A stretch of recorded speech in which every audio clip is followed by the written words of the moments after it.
सिर्फ 2 कप दूध और 10 मिनट बनाइए इतना क्रीमी डेजर्ट जो मुंह में घुलते ही मज़ा आ जाए। ना कोई मावा ना घंटों की मेहनत, फिर भी टेस्ट बिल्कुल शाही। आज बनेगा सबसे टेस्टी सबसे सस्ता केक डेजर्ट, वो भी बिना ओवन के। हेलो एवरीवन, मैं हूं लुबना और मैं आज आपके लिए लेकर आई हूं बहुत ही आसान 10 मिनट में बन जाने वाला केक डेजर्ट। सबसे पहले हम शुगर सिरप तैयार कर लेंगे, जिसके लिए हमें चाहिए है हाफ बोल शुगर और 1 बोल हमने पानी ऐड किया है और इसमें कुछ हम कार्डेमम के पॉट्स डाल देंगे, इलायची के दाने।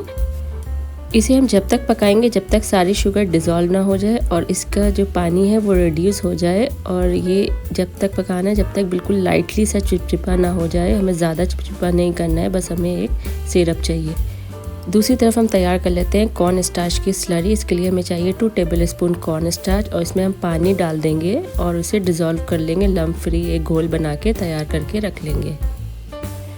अब हमें चाहिए एक नॉन स्टिक पैन, जिसे हम पहले अच्छे से गर्म कर लेंगे। उसमें फिर हम डाल देंगे 1/4 कप शुगर। इसे हमें शुगर को करना है कैरेमलाइज। इसमें बगैर पानी ऐड करें हम शुगर को लो टू मीडियम फ्लेम पे डिज़ोल्व करेंगे। और ये देखिए शुगर डिज़ोल्व हो गई है और कैरेमल बन गई है। अब इसमें हम ऐड कर देंगे हाफ लीटर मिल्क। मिल्क जो है हम यहाँ पर हमने फुल क्रीम मिल्क यूज़ किया है, आप चाहें तो टोन मिल्क भी यूज़ कर सकते हैं। जैसे ही हम मिल्क ऐड करेंगे जो शुगर है वो क्रिस्टलाइज हो जाएगी, वो क्रिस्टल्स बना लेगी, तो इसमें बिल्कुल भी परेशान नहीं होना है। वो जैसे जैसे पकेगा मिल्क वो शुगर डिज़ोल्व हो जाएगी, हमें कंटिन्यूसली स्टर करते रहना है। और ये देखिए मिल्क का कितना अच्छा कैरेमलाइज कलर आ गया है। इसे हमें पकाते रहना है जब तक मिल्क रिड्यूस ना हो जाए। यहाँ पर हम कंडेंस मिल्क ऐड कर रहे हैं, इससे क्या टेस्ट थोड़ा बढ़ जाता है और ये बिल्कुल ऑप्शनल स्टेप है। अगर आपके पास कंडेंस मिल्क नहीं है तो आप उसे स्किप भी कर सकते हैं। इसे भी हम पका लेंगे अच्छे से। गैस का फ्लेम बिल्कुल लो रखेंगे और इसमें हम डाल देंगे कॉर्न स्टार्च की स्लरी जो हमने बना के रखी है, वो धीरे धीरे ऐड कर देंगे और इसे हम कॉन्टिन्यूसली चलाते रहेंगे। ये देखिए एक तरह की कैरेमलाइज क्रीम बनके तैयार हो गई है।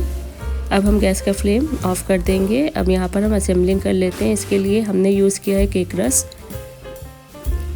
केक रस को हम लाइन से लगा देंगे और अगर आपके पास केक रस नहीं है तो आप नॉर्मल रस भी यूज़ करके इस पुडिंग को बना सकते हैं। ये देखिए हमने एक प्लेट में ऐसे इस तरीके से सेट कर लिए हैं केक रस और इसके ऊपर सबसे पहले हम डाल देंगे जो शुगर सिरप हमने बना के रखा था।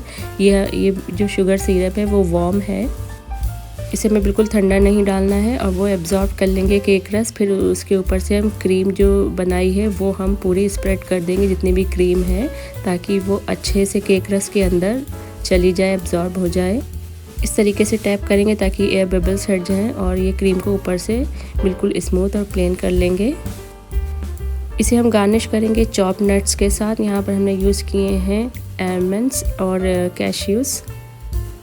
आप कोई भी नट्स यूज़ कर सकते हैं, आप चाहें तो पिस्ता भी यूज़ कर सकते हैं, वो भी बहुत अच्छा फ्लेवर लगता है।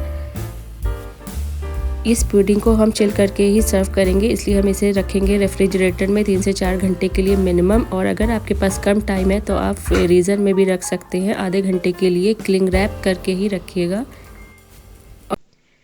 देखा आपने, सिर्फ 10 मिनट में इतना सॉफ्ट और मॉइस्ट केक डेजर्ट तैयार है। इसका हर बाइट एकदम रसीला है। अगर आपको ये रेसिपी पसंद आई हो तो वीडियो को लाइक ज़रूर करें और अपने फूडी दोस्तों के साथ शेयर करें। और हाँ, ऐसी ही क्विक रेसिपीज़ के लिए चैनल को सब्सक्राइब करना मत भूलिएगा। अगली बार मिलते हैं फिर एक और नई रेसिपी के साथ। Bye bye, take care and stay well.